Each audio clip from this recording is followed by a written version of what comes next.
Hi, and welcome to the Revive, Thrive, and Optimize podcast. I'm Billy Weiss, compounding pharmacist and health and wellness expert. This morning, as always, behind the scenes, Mike, and across the table, Janet. Good morning, everybody. Good morning. Got my glasses on so I can see and read some studies. Oh, I just thought it was to make you look more intelligent. Because I just woke up. So, yeah, I'm always trying to look more intelligent and less emotional. But this podcast is titled Every Woman Needs to Know, because it is emotional and every woman needs to know. And it's been huge in the news this week. And I was laughing because when I heard this on the news, I was like, this is what Billy has been telling me for 11 years. Yeah. So, and long before that, you were telling before, right? So what Billy keeps saying is that PCOS, polycystic ovary syndrome, ovarian syndrome, yep, which many women, young women especially, suffer from. You have been helping women with this for decades. Yeah. And you have always been saying that it's not what they think it is. It has to do with metabolic dysfunction and insulin resistant. That's what's causing it. 100%. And then all of a sudden this week they came out in the news and they said, that's what it is, so we're changing the name. Can you tell us what the new name is? Yeah, it's PMOS. Mm-hmm. I have to think because we called it PCOS for the last 36 years. Polyendocrine metabolic ovarian syndrome now. PMOS. And so it's a much more appropriate title. Mm-hmm. The problem is I don't think they've changed any of their treatment protocol, which doesn't work. Not yet anyway. Well, it says the old name was inaccurate, and it was implying that people had ovarian cysts. Well, that only came at the end point, right? So they went undiagnosed for, a decade or whatever. So before that ever got there. How many people have this problem? I think they say it's 1 in 8 women, right? Which is what estimate 170 million. And then, the World Health Organization says that at least 70% of them go undiagnosed. Wow. And I think it's more than that. So, 70 to 80% of us are walking around and don't even know that's what we're suffering from. Well, younger women would be, yeah. This would be premenopausal women. Okay. Yeah. Right. So what happens, Janet, is, we've seen this, like I say, I've seen this for decades, and I've known, and research has shown that these women are insulin resistant. What's that mean? Okay, so so insulin is a hormone produced by the pancreas that takes food and puts it into the cells. And specifically, it responds most to sugar or to carbohydrates. So breads, pasta, rice, potatoes, soft drinks, anything like that the body converts to, quote, sugar or glucose. The body is going to have to make insulin to put that into the cell to convert it to energy, to get it out of the bloodstream because it can cause damage. What happens is when we utilize that system too much, like we put too many of those things in, the body becomes resistant to the insulin signal.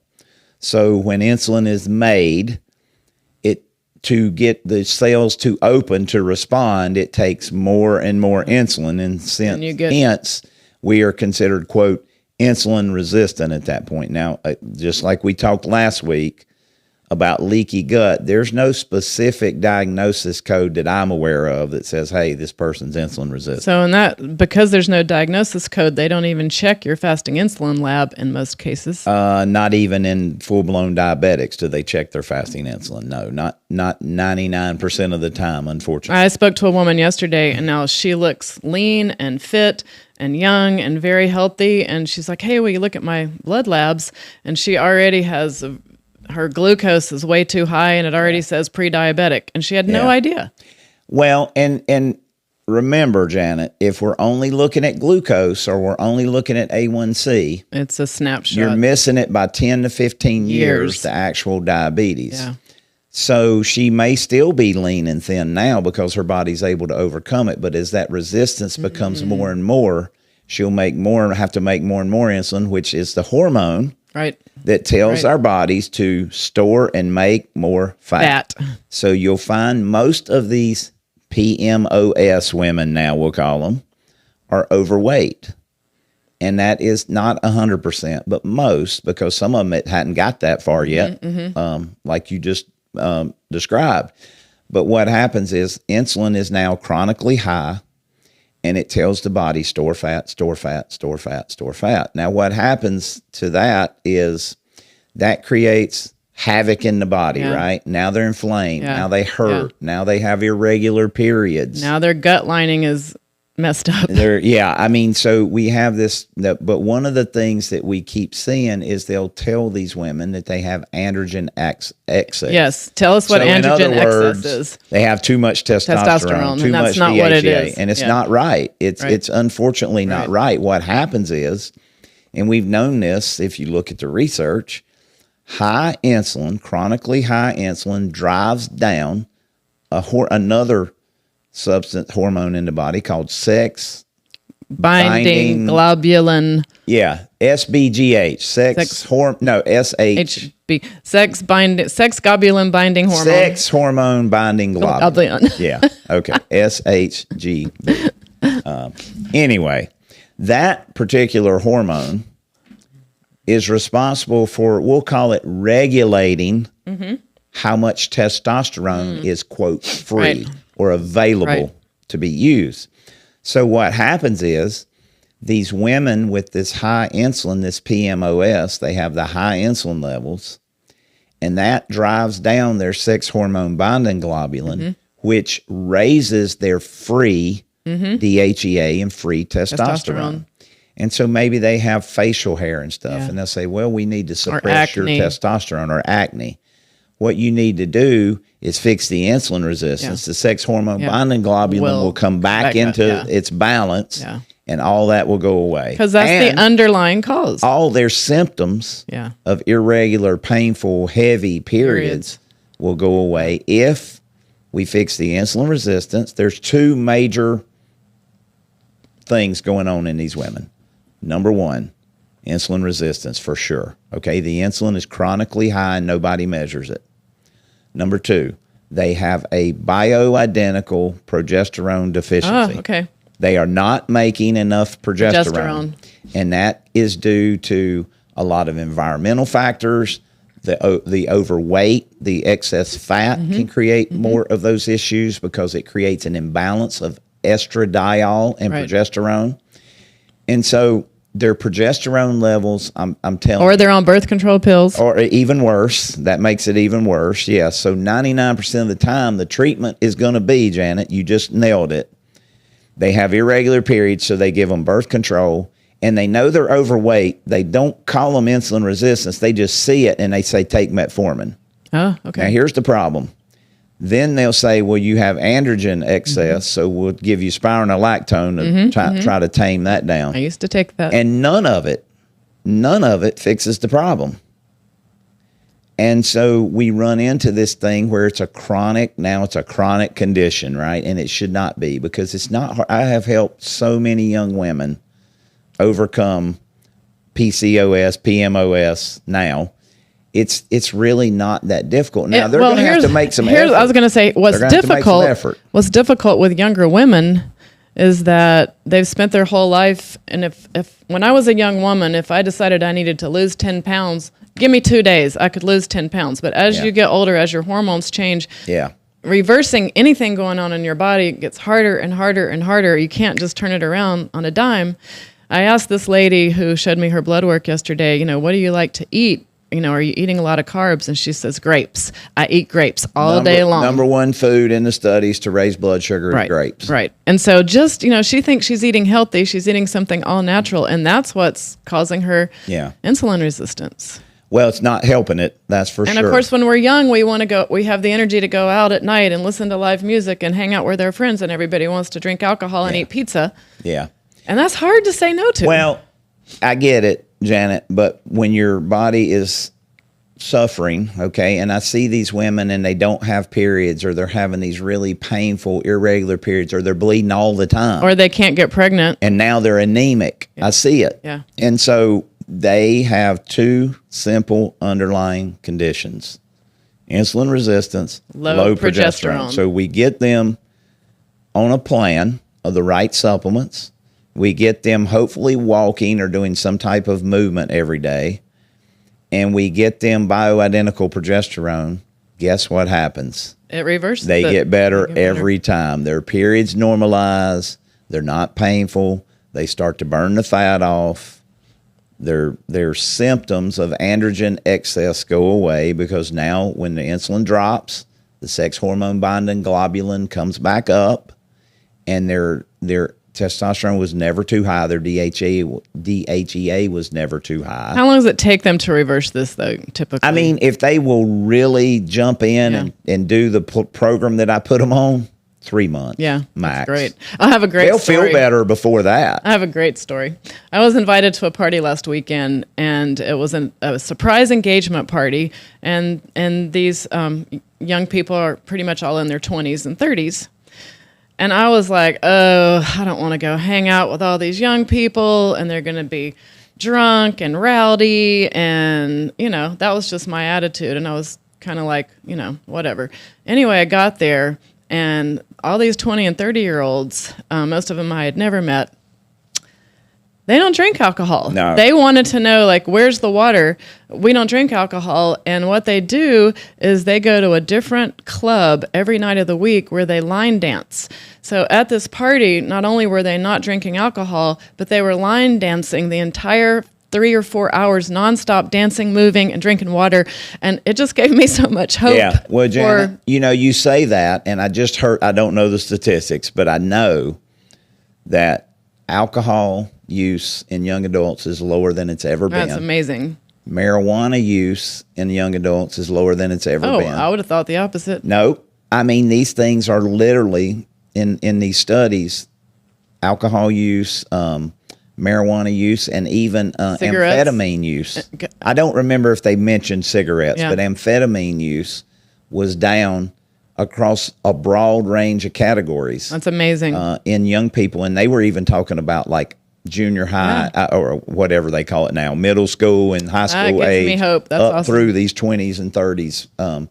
So actually, I think we're seeing a trend of less and less of these young people or people younger than us. And I doing think these that things. as we recognize what's happening in our food system and trying to eat better, we also are realizing that we are chemically addicted.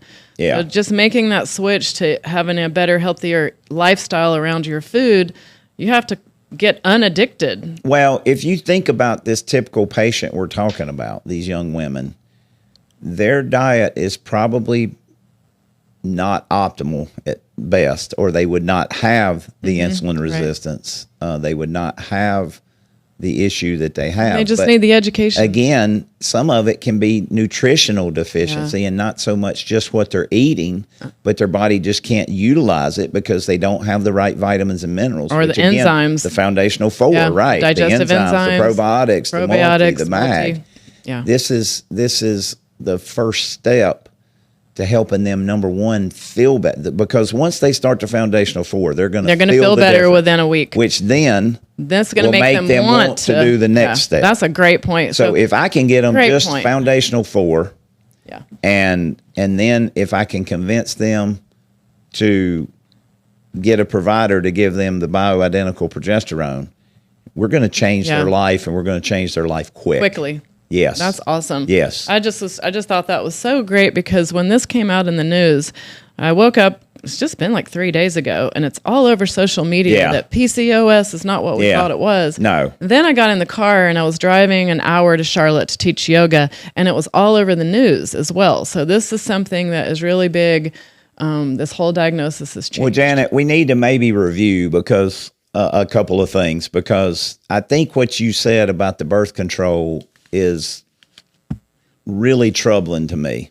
Now, I tell every woman in every class I teach, I am not saying I'm against birth control.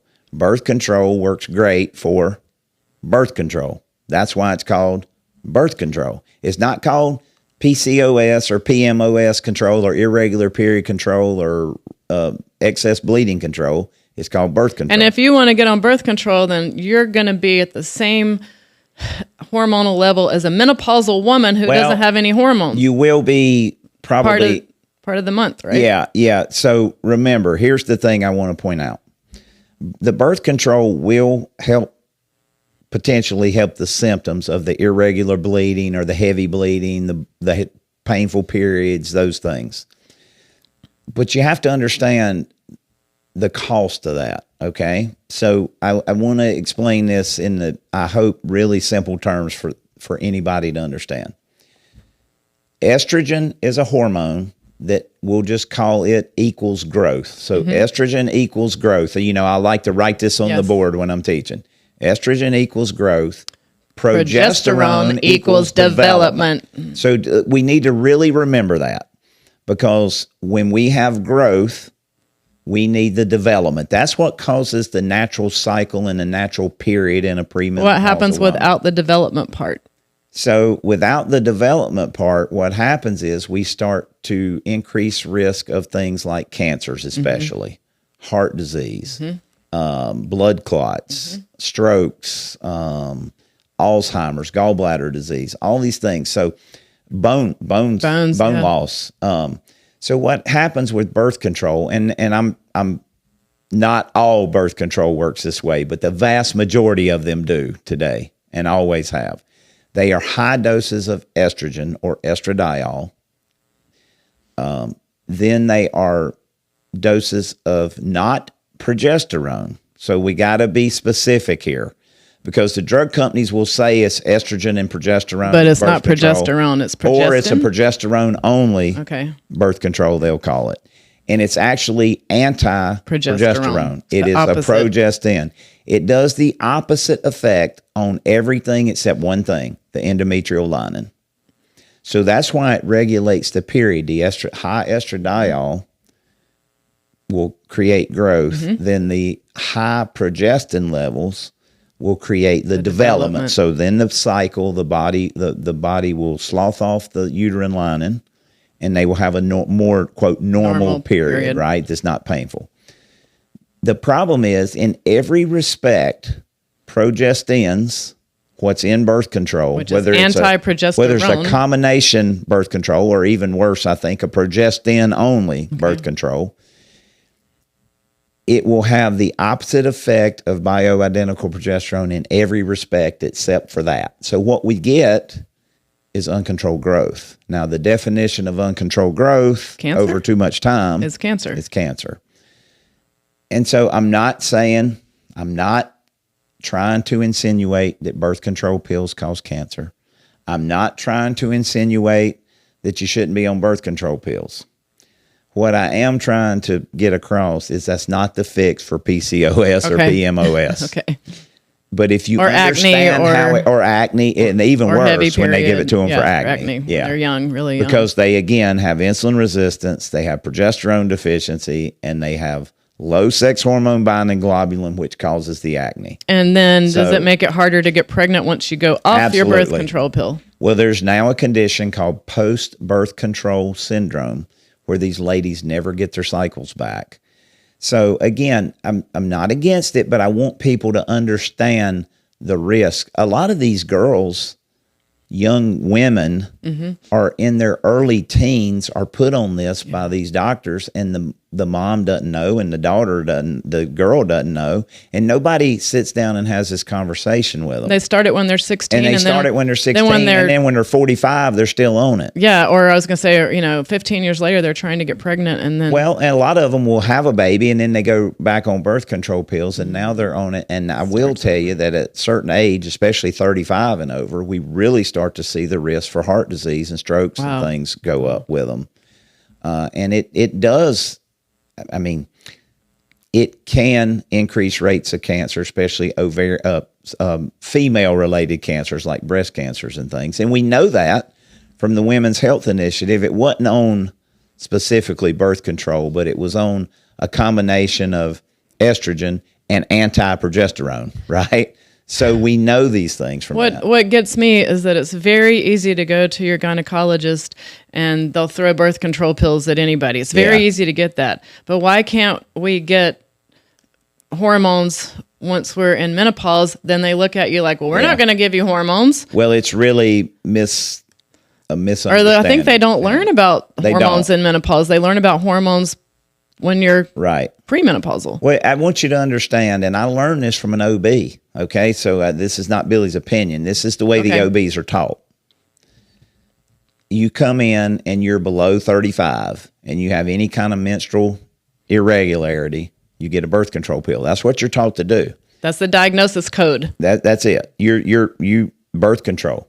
And then we know that those progestins in that birth control, okay, we hadn't even got to any of this, causes depression and bone loss and all these things. Weight gain. All these things happen, okay? And then you're taught when they come back and they're complaining about these things, you give them Prozac. So what they're taught to do, under 35, birth control, Prozac, and what they're taught above 35 was Premarin and then Prozac. Horse urine. Now, but that's kind of gone away now. Okay. We've gotten away from that because of the WHI, but that's literally what these people are taught, and that's what they believe, and that's what they do. And they don't have time to go back to school because now they have a full patient load and they're doing what they learned. I agree. They don't have to go back to school, have time to go back to school, but what they do have time to do is open their minds up. Okay. And it's hard to get them to do. I mean, it really is. They are so It is. set in their ways. I think a lot of times really, really smart people, it's harder. You talk about, this is not on the premenopausal women, but we'll go back to the postmenopausal women. Do you know how many women a week I recommend hormones to? And I tell them the dosages and I tell them the forms of those dosages. How many?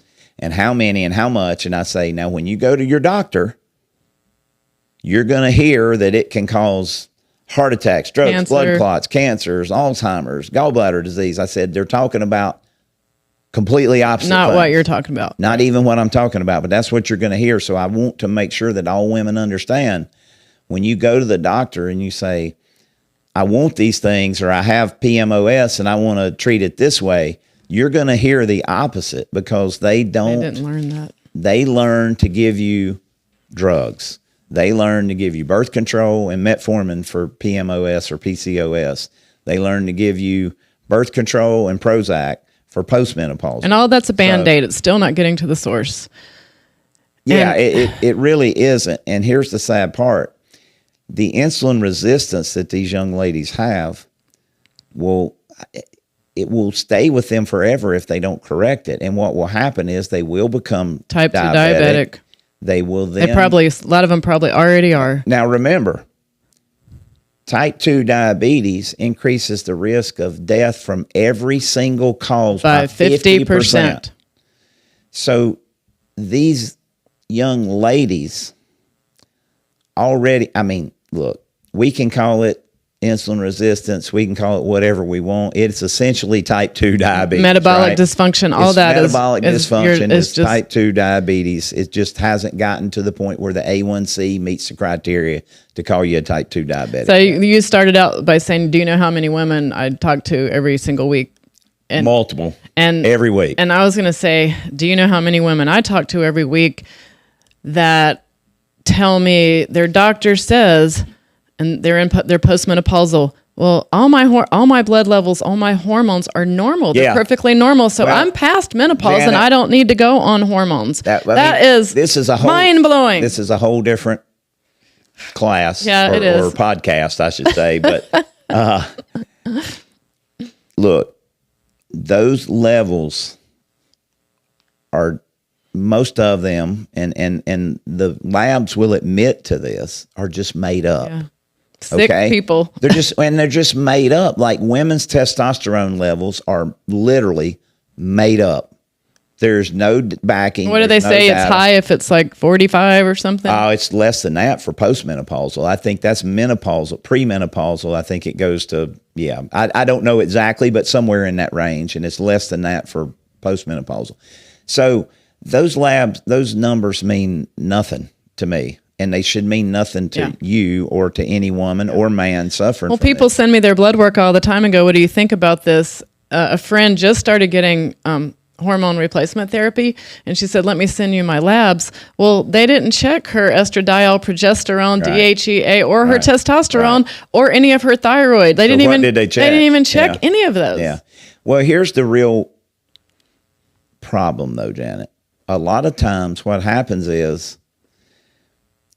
these providers will acknowledge these women want hormones, and they'll give them such a small dose that it makes that them they'll worse. actually suppress their natural production yeah. and make their levels lower and make everything worse. And then they'll conclude that bioidentical hormones don't work. Which is mostly the patch doesn't do. Well, remember, when we're talking about estradiol specifically, the number one reason I think we want it Protect our heart. is to protect the heart. Because 1 in 2 women will die of heart disease After menopause. After menopause. So that's only accomplished with Oral bioidentical estradiol, not with a patch or with a cream. Your estradiol has to be conjugated through your liver to be able to help your heart vessels. To create the heart benefits. Right. That's what the studies show. Yeah. So again, we're off the younger women, but that's important. These younger women are going to become these older women someday.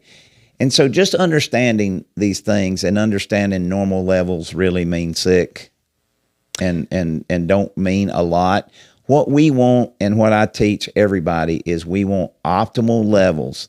And the optimal level for Janet, and this is played out in the studies, okay, over and over and over, may be totally different than the optimal level for Lydia, for Beth, for the next lady, for the next lady, because we don't know where your hormones Our were baseline when was you were when 25. we were younger.